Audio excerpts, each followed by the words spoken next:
भोपाल से बड़ी खबर। पीएम मोदी के दौरे से पहले मंत्री विजय शाह पर हो सकता है एक्शन। आपको बता दें कि देखिए, प्रधानमंत्री नरेंद्र मोदी का दौरा रहेगा मध्य प्रदेश का, लेकिन उससे पहले अभी तक एक्शन विजय शाह के ऊपर नहीं लिया गया है। हालांकि उनके इस्तीफे की मांग जरूर की जा रही थी, लेकिन इस्तीफा उन्होंने नहीं दिया है। अब आपको बता दें कि बीजेपी कोई बड़ा फैसला ले सकती है। 31 मई को महिला सशक्तिकरण महासम्मेलन में प्रधानमंत्री शामिल होंगे। 28 मई को सुप्रीम कोर्ट में विजय शाह मामले में सुनवाई भी है।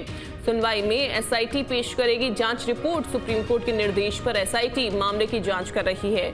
सत्ता संगठन ने विजय शाह से फिलहाल तो दूरी बना रखी है। तो ये भी आपको बता दें कि देखिए, अभी तो जो सत्ता और संगठन है मतलब दूरी बना के रखी हुई है, और ऐसे में बड़ा फैसला भी हो सकता है आने वाले समय में, आने वाले दिनों में, चूंकि प्रधानमंत्री का दौरा रहेगा और प्रधानमंत्री का 31 मई का ये दौरा काफी ज्यादा अहम रहेगा। संदीप हमारे साथ बने हुए हैं। संदीप, बताया जा रहा है कि प्रधानमंत्री के दौरे से पहले कोई बड़ा एक्शन संगठन ले सकता है विजय शाह के खिलाफ। क्या वो एक्शन, या फिर ये मानकर चले कि अब ये मुहर लग चुकी है कि इनका इस्तीफा हो सकता है, चूंकि दूरी भी संगठन ने बना रखी है विजय शाह से? देखिए, वैसे अंदर की बात करें तो सरकार की तरफ से ये कह दिया गया है, संगठन के नेतृत्व ने ये कह दिया है कि विजय शाह इस्तीफा दे दें, और विजय शाह से डायरेक्ट ये बात की गई है। लेकिन विजय शाह अभी सुप्रीम कोर्ट में सुनवाई होने के चलते उसका हवाला देकर अभी तक इस्तीफा नहीं दिया है। हालांकि अभी सरकार के पास में ये फैसला करना बाकी है कि ये फैसला कर सकती है कि उसको विजय शाह को बर्खास्त कर दिया जाए। अभी फिलहाल नहीं किया गया है। और 28 मई को सुप्रीम कोर्ट में सुनवाई होनी है, जिसमें जो स्पेशल इन्वेस्टिगेशन टीम है जो इसके सुप्रीम कोर्ट के निर्देश पर गठित की गई है, और 3 आईपीएस ऑफिसर्स इसकी जांच कर रहे हैं। इनको 28 मई को ही सुप्रीम कोर्ट में अपनी रिपोर्ट पेश करनी है। पहली रिपोर्ट होगी है जिसमें विजय शाह के जो बयान पर और उसकी जो जांच की गई है उस पर ये रिपोर्ट पेश करके उस कोर्ट को बताना होगा। और 31 मई को मोदी आएंगे, और जिस तरह से रुख अभी संगठन और सरकार ने विजय शाह के प्रति बनाकर रखा है, उससे तो ये लगता है कि उनको दरकिनार किया गया है।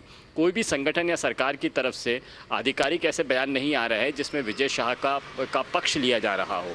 इसके मायने यही है कि सुप्रीम कोर्ट की में सुनवाई के चलते उनको केवल वक्त दिया गया है, और 28 मई को जब ये सुनवाई होगी तब इसमें एसआईटी जब रिपोर्ट पेश करेगी तो विजय शाह पर घास गिरना संभव है। और चूंकि 31 को मोदी आ रहे हैं तो मोदी के सामने कोई ऐसी असहज स्थिति पैदा नहीं करना चाहता है संगठन जिसमें विजय शाह भी उस कार्यक्रम में मौजूद रहे, क्योंकि मंत्रिमंडल के सारे मिनिस्टर्स इस कार्यक्रम में मौजूद रहने वाले हैं 31 तारीख को। तो इससे पहले विजय शाह जैसे कोई दागी मिनिस्टर इसमें रहेंगे, संगठन ऐसा मुमकिन होने नहीं देगा। और बहुत संभव है कि इसका पहले सरकार कोई बड़ा फैसला ले ले। विजय शाह की तरफ से भी इस्तीफे की पेशकश आ सकती है और सरकार की तरफ से बर्खास्तगी आदेश भी आ सकते हैं। लेकिन अगर हम बात करें, चूंकि अभी दोबारा से उनकी तरफ से एक वीडियो जारी किया गया था, उनकी तरफ से खुद माफी मांगी गई थी, वो लेटर हमने दिखाया था कि कैसे दोबारा से वो ये कहते हुए नजर आते हैं, ये बताते हैं उसमें कि उन्होंने जो भाषा बोला, जो उन्होंने भाषा शैली का जो इस्तेमाल किया है वो ठीक नहीं था। हालांकि वो माफी मांग चुके हैं कई बार। अब क्या लगता है कि संगठन के दबाव के चलते ही विजय शाह को इस्तीफा देना पड़ेगा? देखिए, 3 बार इस्तीफा दिया है, और इस्तीफा देने के बाद ना तो संगठन, ना ही सरकार, ना ही केंद्रीय नेतृत्व इनकी तरफ से कोई नरमी दिखाई जा रही है विजय शाह के बयान के प्रति। हम लगातार बात करने की कोशिश कर रहे हैं, लेकिन कोई बयान, आधिकारिक बयान ही विजय शाह को लेकर नहीं आया है। वीडी शर्मा ने ये ज़रूर एक बयान दिया था जिसमें उन्होंने कहा था कि सुप्रीम कोर्ट में सुनवाई के बाद सुप्रीम कोर्ट जैसा आदेश देगा उस हिसाब से कार्रवाई की जाएगी। और वैसे संवैधानिक पद पर कोई व्यक्ति नहीं रह सकता जब उस पर एफआईआर दर्ज कर ली गई हो। सुप्रीम कोर्ट ज़रूर इस मामले में 28 तारीख को कोई टिप्पणी कर सकता है, और इस टिप्पणी के बाद में सरकार को फैसला लेना होगा। चूँकि ये जाँच रिपोर्ट आनी है, जाँच रिपोर्ट में वीडियोज़ आ रहे हैं और कोई भी विजय शाह के साथ में खड़ा हुआ नज़र नहीं आ रहा है। ऐसे में बहुत संभव है कि बर्खास्तगी भी हो सकती है, और साथ ही साथ विजय शाह की तरफ से भी पेशकश हो सकती है कि वो इस्तीफा दे दें।